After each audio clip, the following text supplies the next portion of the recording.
구약성경 사사기 21장 25절 우리 다 같이 함께 합독하시겠습니다. 시작합니다. 그때에 이스라엘의 왕이 없으므로 사람이 각기 소견에 자기의 소견에 옳은 대로 행하였더라. 아멘. 여러분, 북극해에 이 스발바르 제도라는 섬이 있는데요. 이 북극이니까 굉장히 춥고 땅이 꽁꽁 얼어 있을 것 아닙니까? 그곳에 가면 최후의 심판일 저장소라는 큰 벙커가 지하에 있다고 합니다. 혹시 여러분 들어보셨습니까? 들어가는 입구가 이렇게 생겼습니다. 영하 18도의 영구 동토층, 그러니까 한 번도 녹은 적이 없는 그 땅, 그 차가운 땅 깊은 곳에 큰 벙커가 있는데, 그 벙커에는 이 지구 전체에서 세계 각지에서 모인 수백만 종의 씨앗들이 이렇게 보관되어 있다고 합니다.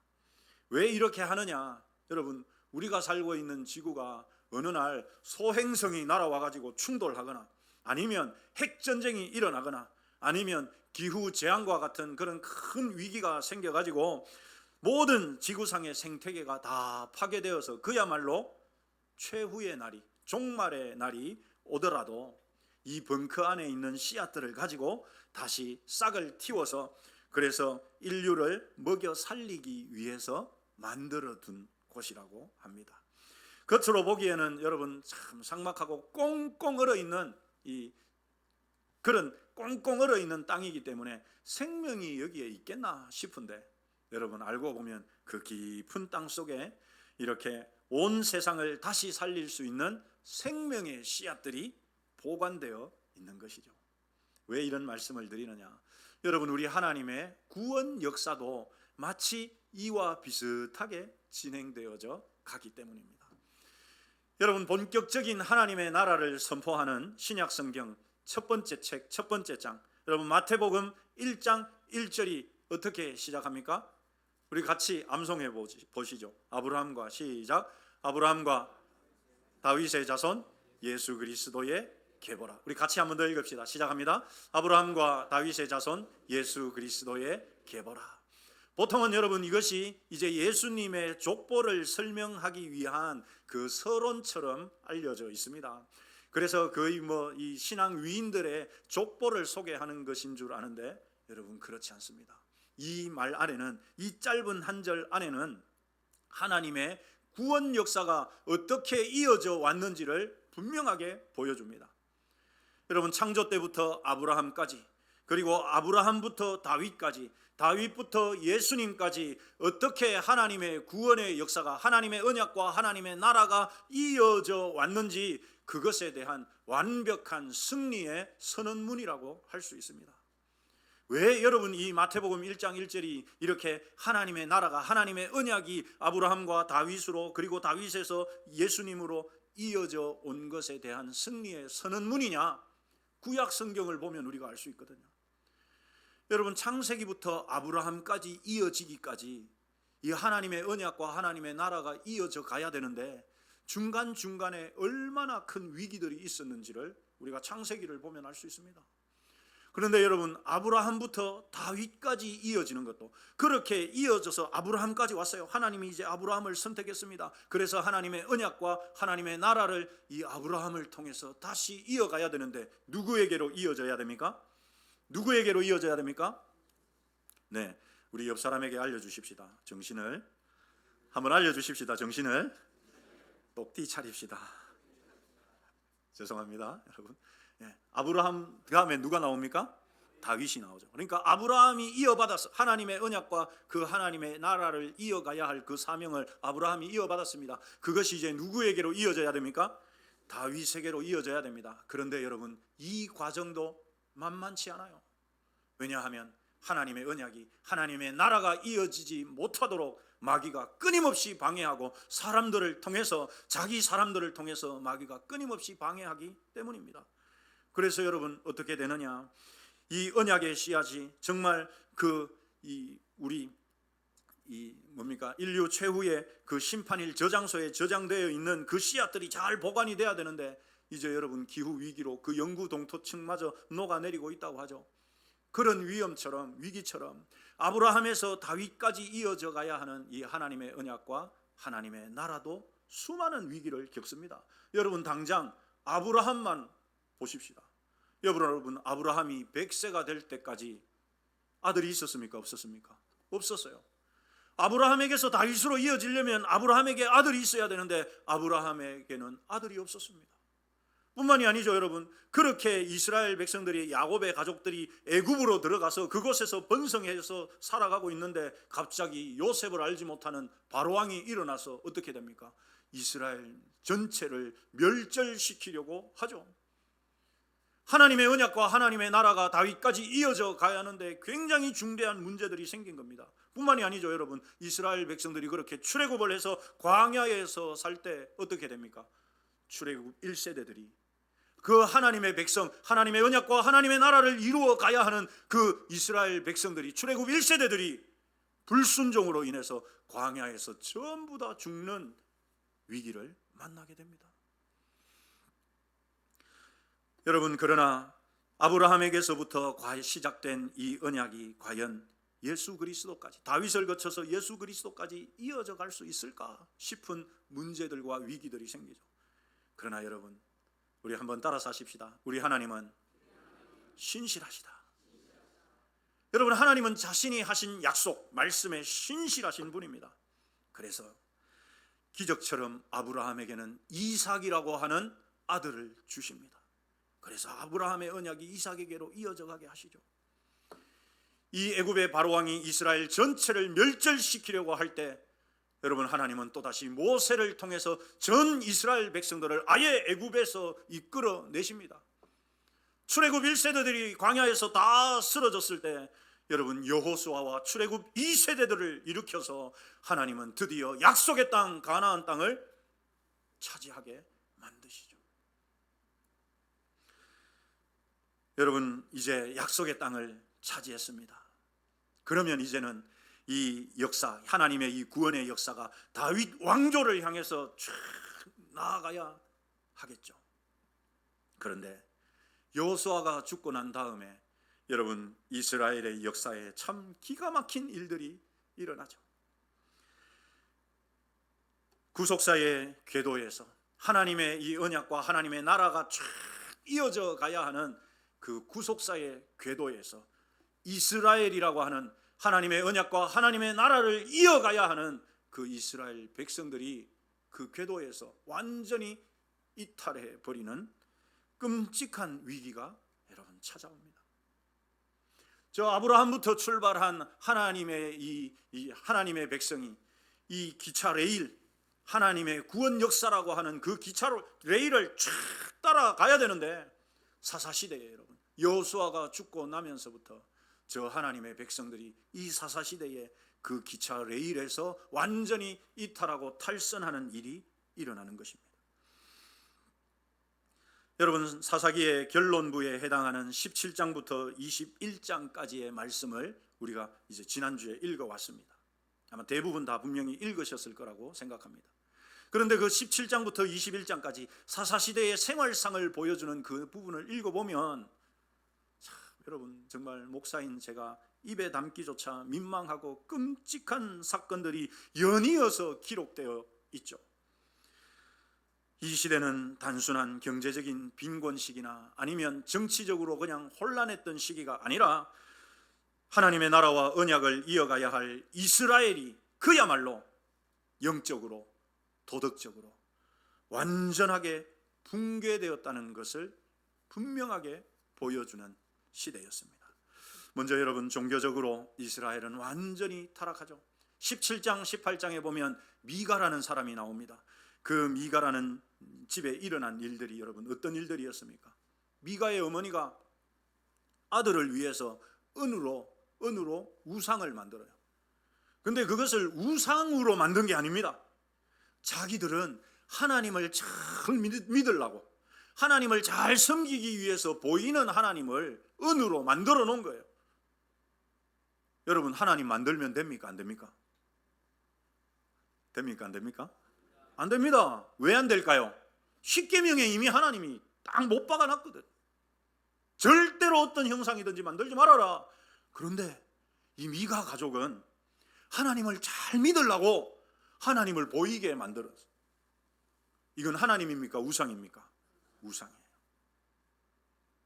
하나님을 우상으로. 그래놓고 여러분, 그 하나님 잘 섬기려고 어떻게 하느냐? 자기 아들 중에 한 명을 제사장으로 세워놔요. 이거 됩니까? 안 됩니까? 안 됩니다. 그런데 그렇게 해요. 여러분, 그뿐이 아니죠. 더 기가 막힌 일이 일어납니다. 하나님의 말씀으로 백성들을 가르치고 하나님의 성소에서, 하나님의 성막에서 하나님을 섬겨야 하는 레위인이 돈 때문에 미가 집의 제사장으로 취직을 합니다. 참, 여러분, 이거 구약 성경을 알면 정말 기가 막힌 일입니다. 그래서 개혁주의 신학자 가운데 게할더스 보스라는 분이 이렇게 말했습니다. 같이 한번 읽어보시죠. 시작합니다. 참된 종교는 하나님이 계시하신 방식대로 하나님을 섬기는 것이다. 참된 종교는 내가 하고 싶은 대로 하나님 섬기는 겁니까? 아닙니다. 어떤 방식대로? 하나님이 계시하신 방식대로. 그러니까 하나님이 원하시는 대로 하나님이 알려주시고 하나님이 보여주신 대로 하나님을 섬기는 것이 참된 종교라는 거예요. 내가 내 마음대로 내 생각대로 하면 안 되고, 여러분, 이걸 지금 누가 하고 있었느냐? 미가의 가족들이랑 그 레위인이 그대로 하고 있었어요. 내가 하고 싶은 대로 하면 되지 뭐. 아닙니다, 여러분. 사사시대의 이스라엘은 예배의 대상도 방법도 모두가 자기들 마음대로 뜯어고쳐버렸어요. 내가 하고 싶은 대로. 하나님 보이면 더 좋지 않나? 그래서 하나님도 만들어 놓고, 그런데 하나님께 예배 드리려면 제사장 있어야 안 되나? 제사장 찾기가 어려우니까 자기 아들 중에 한 명 그냥 세워가지고 하고, 마침 레위인이 자기 집에 여행하다가 들렀어. 야, 너 우리 집 제사장 해라. 내가 돈 줄게. 하나님이 세우신 거룩한 제사장 제도와 예배 시스템 자체가, 여러분, 하나님께서 모세를 통해서 그 시내산에서 주셨던 제사장 제도와 예배 시스템 자체가 아예 무너지고 깨어지고 붕괴되어져 버린 시대, 여러분, 사사시대였습니다. 두 번째는 도덕적 타락과 정체성의 상실입니다. 여러분, 이어지는 19장부터 보면 한 레위인의 첩이 나오죠. 이 레위인의 첩이 기브아라고 하는 베냐민 지파가 있던 그 동네에, 베냐민 지파의 마을에서 베냐민 지파의 불량배들에게 밤새도록 몹쓸짓을 당하고 끔찍하게 죽습니다. 여기에 분개한 이 레위인이 자기 첩의 시신을 갖다가 잘라가지고 12토막을 내서 12지파에게 보내버립니다. 여러분, 이 일이 하나님 모르는 자들, 무식하고 막 사람 잡아먹는 원시인들에게서 일어난 일이 아니라 하나님을 믿는다고 하는 하나님의 거룩한 백성들이라고 하는 이스라엘 땅에서 일어난 일입니다. 여러분, 정말 기가 막히지 않습니까? 마치 소돔과 고모라를 방불케 하는 이런 죄악들이 자행된 것입니다. 게다가 여러분, 이 일로 인해서 이스라엘 11지파와 베냐민 지파가 같은 민족끼리, 같은 동족끼리 서로 죽고 죽이는 이 동족 상잔의 비극이 발생해서 수만 명이 죽는 끔찍한 일이 일어납니다. 여러분, 이것이 무엇을 의미합니까?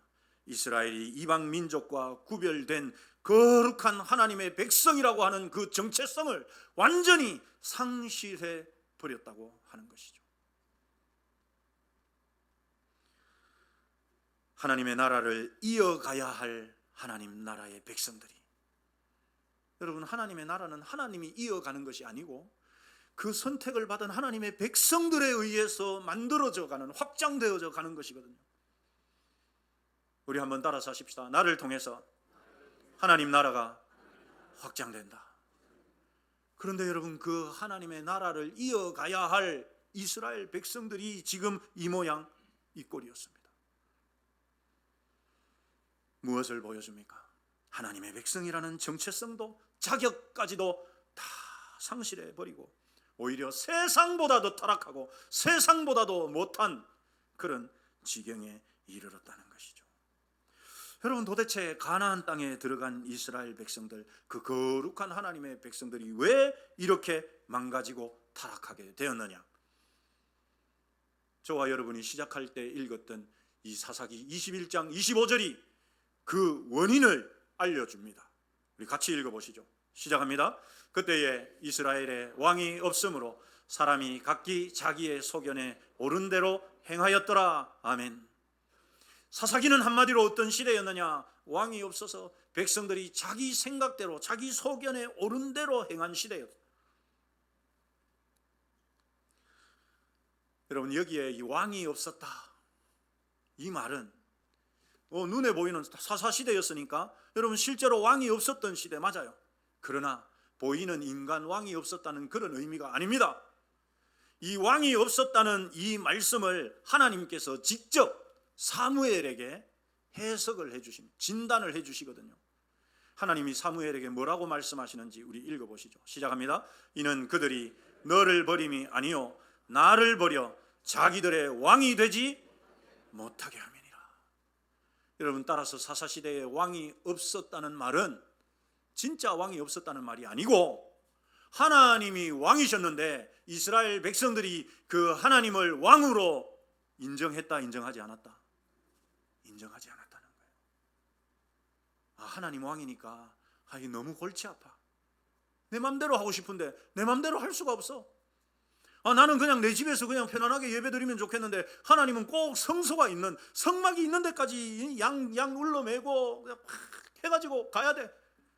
저 멀리 있는 사람들은 하루 만에 다녀갈 수도 없어. 몇 날 며칠이 걸려가지고 그 성막에 가서 예배 한번 드리고는 또 몇 날 며칠이 이거 죽겠다, 너무 피곤하다 이거. 그냥 내 맘대로 그냥 집에서 예배 드리면 안 되나?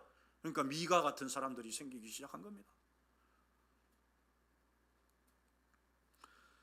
이스라엘 백성이 만왕의 왕이신 하나님의 통치를 하나님 우리는 거부합니다. 거절한 것입니다. 받아들이지 않은 것입니다. 여러분, 그럼 하나님의 통치와 절대적인 하나님의 말씀이 사라지게 되면 그 자리에 뭐가 남을까요? 정말 여러분, 내가 하고 싶은 대로 하니까 행복과 은혜가 넘칠까요? 그렇지 않습니다. 그 빈자리에는 여러분 한번 따라서 하십시다. 죄악된 인간의 자아만 남는다. 여러분, 예전에 제가 소개해드렸죠. 칼빈이 그래서 뭐라고 했느냐? 인간의 마음은 끊임없이 우상을 만들어내는 공장과 같다. 여러분, 하나님의 통치를 받지 않으면, 하나님의 말씀을 벗어나면 내가 자유로울 것 같고 내가 행복해질 것 같아요. 그러나 절대 그런 일은 일어나지 않는다. 왜 그런 일이 일어나지 않는가를 여러분 잠언 말씀이 잘 알려줍니다. 우리 잠언 14장 말씀 우리 같이 한번 읽어보시죠. 시작합니다. 어떤 길은 사람이 보기에 바르나 필경은 사망의 길이라. 내가 볼 때는 여러분, 내 생각은 이렇게 살면 내가 행복해질 것 같아요. 그래서 많은 사람들이 속아 넘어가요. 내가 보니까 이렇게 살면 내가 정말 행복해질 것 같아. 내가 성공한 인생이 될 것 같거든요. 그래서 그 길로 가지만 그 길의 끝은 뭐다? 사망이다. 여러분, 사망이다. 하나님의 말씀이 없는 내 소견의 끝은 사망과 파멸만이 기다리고 있을 뿐입니다. 여러분, 그것을 사사기가 이미 잘 보여주는 거예요. 이게 틀림없는 것이라고 사사기가 이미 분명하게 그걸 보여준 것입니다. 하나님이 없으면 행복할까?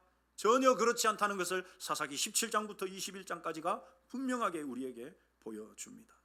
이렇게 보면 여러분, 하나님의 나라, 하나님의 언약, 다윗까지 이어져 가야 되는데 그 하나님의 언약과 하나님의 나라가 어떻게 된 것처럼 보입니까?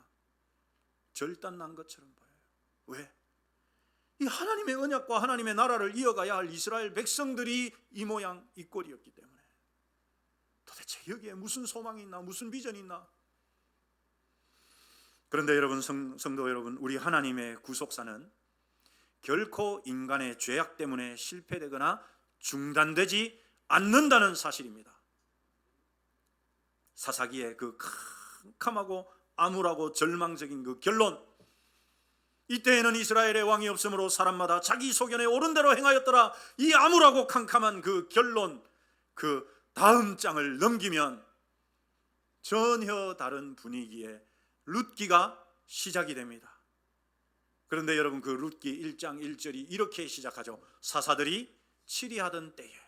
똑같은 사사시대라는 말입니다. 그런데 룻기의 분위기는 완전히 달라요. 사사기와 룻기의 분위기는 완전히 다릅니다. 바로 그 영적 암흑기, 모두가 자기 마음대로 자기 소견대로 살아가면서 짐승처럼 타락해 가던 그 흉흉한 시대의 한 구석에서 우리 하나님은 아무도 상상조차 하지 못했을 그 방법으로 하나님의 언약을 다윗까지 이어가는 이 놀라운 작업을 하고 계셨습니다. 누구를 통해서요? 여러분, 누구를 통해서요? 이방 여인 룻을 통해서. 룻이 여러분 어떤 사람이었습니까? 이방 여인, 이스라엘 백성들이 사람 취급도 안 하던 이방 여인이었습니다. 그뿐만이 아니라 신명기 23장 3절을 읽어보시죠. 시작합니다. 암몬 사람과 모압 사람은 영원히 여호와의 총회에 들어오지. 여러분, 모압 사람이요, 모압 사람. 율법에 의해서 저주받은 그 모압 여인 룻이었습니다. 여러분, 이 얼마나 참 놀라운 반전 아닙니까? 혈통적으로 완전한 이스라엘 백성들은 타락할 대로 타락해서 거룩한 백성이라고 하는 그 정체성마저도 내팽개치고 짐승처럼 살아가고 있을 때, 역설적이게도 율법에 의해서 저주받은, 철저히 버림받았던 이방 모압의 한 여인이 하나님의 은혜를 입고서 오히려 그 하나님의 나라를 이어가더라는 것입니다. 여러분, 룻의 위대함은요, 그녀가 사사시대의 모든 사람들이, 사사시대의 모든 이스라엘 백성들이 자기 생각대로 옳은 대로 살아가던 그 거대한 시대의 흐름 가운데서 거기에 휩쓸리지 않고 마치 연어가 물을 거슬러 올라가듯이 그 큰 세상의 흐름을 거부하고 오히려 그것을 거슬러 올라갔다는 데 있습니다. 여러분, 남편을 잃고 과부가 된 룻에게 시어머니 나오미가 말하죠. 야, 네 동서도 돌아갔는데 너도 친정에 가라. 그래서 네가 보기에 좋은 대로 새 남편 구해가지고 팔자 고치고 살아라. 이렇게 말했어요. 여러분, 이것이 당시 사사시대 사람들이 가지고 있던 지극한 상식이었고 합리적인 조언이었습니다. 그런데 룻은 자기 소견에 옳은 대로 살기를 거절하죠. 그리고 역사에, 아니 성경에 영원히 사라지지 않는 위대한 신앙 고백을 남깁니다. 우리 다 같이 읽어보시죠. 시작합니다. 어머니의 백성이 나의 백성이 되고 어머니의 하나님이 나의 하나님이 되시리니. 여러분, 이 고백은요, 그저 며느리로서 시어머니를 잘 섬기기 위한 효심에서 기인한 것이 아닙니다. 모든 이스라엘 백성들이, 하나님의 백성이라고 하는 그 이스라엘 백성들이 하나님의 왕됨을 거절하고 자기 자신을 그 왕좌에 올려서 자기들이 왕이 되어서 마음대로 살아가고 있던 그 시대에 이 룻은 오히려 그것을 거절하고, 모든 이스라엘 백성들이 다 하나님을 떠나고 하나님의 왕됨을 거절하는 그 시대에 이 룻은 오히려 하나님이 나의 왕입니다 라고 고백하는 그야말로 위대한 왕권을 교체해버리는 놀라운 신앙 고백이었습니다.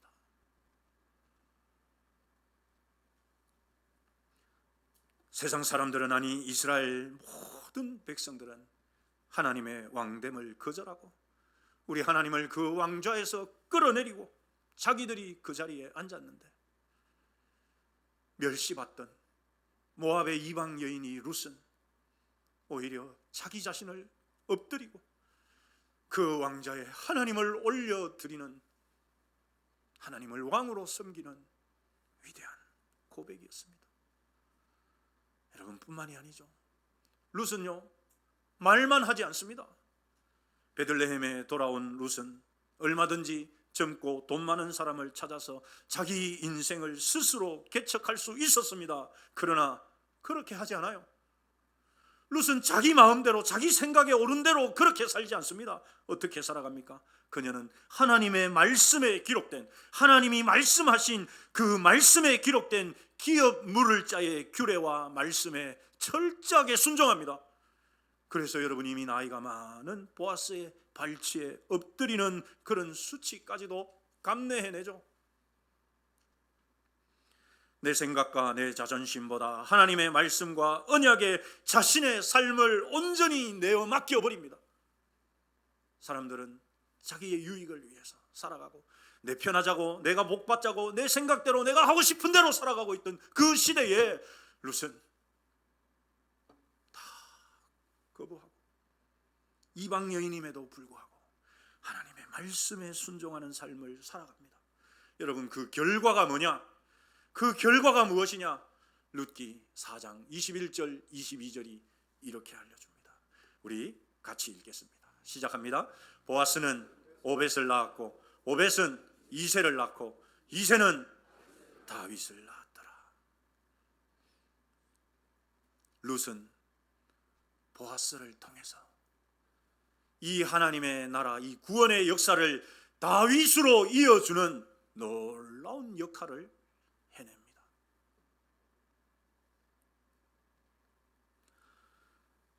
인간의 죄악으로 인해서 사사시대의 잿더미 속에 완전히 묻혀버릴 뻔했던 아브라함부터 다윗까지 이어져야 할 그 다리가 자격 없는 한 이방 여인이 드린 하나님을 향한 절대적인 신앙 고백과 말씀에 대한 순종으로 기적처럼 다윗으로 이어지는 놀라운 이야기. 사랑하는 성도 여러분, 오늘날 우리가 살아가는 이 시대, 특히 포스트 모더니즘이라 불리는 현대 사회야말로 우리는 제2의 사사시대라고 할 수 있습니다. 세상과 언론은 끊임없이 우리에게 말합니다. 야, 네가 왕이야. 너 하고 싶은 대로 하면서 살아. 남 눈치 볼 게 뭐 있어. 그래서 옷도 여러분 얼마나 개성 넘치게 입고 다니는지 모릅니다. 우리나라는 좀 덜한데요. 여러분 미국 가보면 참 기가 막힐 패션, 여러분 패션이라는 미명하에 그렇게 해나갑니다. 자기가 하고 싶은 대로 자기들이 생각하는 대로 그렇게 살아가죠. 그래서 오늘날을 제2의 사사시대라고 부르는 것에 신학자들 대부분이 다 한결같이 동의합니다. 여러분 저와 여러분이 정신을 바짝 차려야 할 이유가 여기에 있습니다. 이게 거대한 세상의 지금 흐름입니다. 절대적인 진리는 없대. 성경 말씀 야 그거 벌써 몇 천 년 전에 낡은 거야. 낡은 거. 네 생각대로 하고 살아. 너 하고 싶은 대로 살아. 네가 왕이야. 네가 옳다고 생각하는 것이 진리야. 세상과 언론은 끊임없이 우리에게 이렇게 말하죠. 그래서 유명한 기독교의 변증가인 팀 켈러 목사님 오늘날 시대를 이렇게 진단합니다. 우리 같이 읽으시죠. 시작합니다. 우리가 사는 시대는 자아를 절대적인 왕좌에 앉힌 시대이다. 자아를 여러분 그냥 왕좌에 앉힌 게 아니고 절대적인 왕좌에 앉혔습니다. 그래서 여러분 어른들 중에 누가 좀 잔소리 해야 되면 아우 꼰대 그렇게 취급하고 젊은이들은 더 이상 귀를 기울이지 않습니다. 심지어 하나님의 말씀조차 무시합니다. 여러분 우리가 살아가는 시대가 이런 시대가 되었습니다. 세상의 다수결이나 유행, 시대 정신을 따라가는 것이 결코 올바른 신앙이 아닙니다. 내 삶을 왕좌에서 내가 내려와야 합니다. 영적으로 완전히 무너진 사사시대에 다윗 왕조와 예수 그리스도의 계보를 묵묵하게 이어갔던 사람은 당대에 화려했던 사사들도 아니었고 제사장들도 아니었습니다. 오히려 아무도 알아주지 않던 이방 여인이지만 하나님의 통치를 받고 그 말씀대로 살려고 몸부림쳤던 룻에 의해 이 엄청난 일이 일어났습니다. 여러분 오늘날도 사사시대와 다르지 않습니다. 사람들은 저마다 자기 삶의 왕이 되어서 진정한 왕이신 하나님을 섬기지 않습니다. 그래서 하나님은요 지금도 찾고 계십니다. 말씀대로 순종하면서 살기를 원하는 한 사람, 왕이 없는 이 시대에, 아무도 하나님을 왕으로 인정하려고 하지 않는 이 시대에 그래도 하나님을 왕으로 섬기는 그 한 사람을 하나님은 지금도 찾고 계십니다. 저와 여러분이 세상의 풍조에 휩쓸리지 않고 오직 하나님의 통치를 받으며 그 말씀에 순종함으로 우리 가정도, 우리 교회도, 그리고 이 시대에 무너진 구속사를 찬란하게 이어가는 그런 신실한 언약의 백성들이 되시기를 주님의 이름으로 축원합니다. 기도하겠습니다.